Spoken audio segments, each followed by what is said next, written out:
വൃത്തിയോടെ താനി കാണിക്കുന്നേ? വൃത്തിയാടോ? നിനക്കൊരാണിന്റെ ചൂടാണോ എന്ന് എനിക്കറിയാം. നീ വിഷമിക്കുന്നു വേണ്ട. നിന്നെ മോളെ ഞാൻ നോക്കിയോളാം രഹസ്യമായിട്ട്.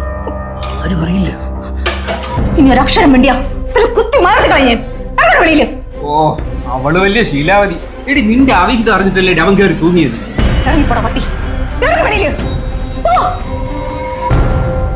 എന്താ എന്താ ഇവിടെ എന്ത് പറ്റി? അമ്മേ, ഒന്നുമില്ല ചേച്ചി. ഞാൻ ഇവളുടെ ഭാവി പരിപാടിയെ കുറിച്ച് ചോദിക്കുകയായിരുന്നു. അപ്പൊ ഇവള് പറഞ്ഞു ഇവർക്ക് ആശ്രയം വേണം, അഭയം വേണം. ഞാൻ പറഞ്ഞു ഞാൻ നോക്കിക്കൊള്ളാന്ന്. അത് പിടിച്ച്. ഇതിനാണോ നീ ഈ കത്തിയെടുത്ത് ഇയാളെ കുത്താൻ പോകുന്നത്? നിനക്കൊരു ജീവിതം തരാന്ന്, കുഞ്ഞിനെ നോക്കിക്കോളോന്ന് ഇയാള് പറഞ്ഞില്ലേ? പിന്നെ നിനക്കെന്താ? അമ്മയ്ക്ക് അല്ലെങ്കിൽ ഞാനും എന്റെ മോള് ഇവിടുന്ന് പോണം, അത്രയല്ലേ ഉള്ളൂ. അതിനു വേണ്ടി നിങ്ങൾ എന്ത് വൃത്തിയോടെ കാണിക്കാനും മടിക്കില്ല. എനിക്കറിയാം. കഷ്ടം. പ്രശ്നമാവോ ചേച്ചി? എന്ത് പ്രശ്നം?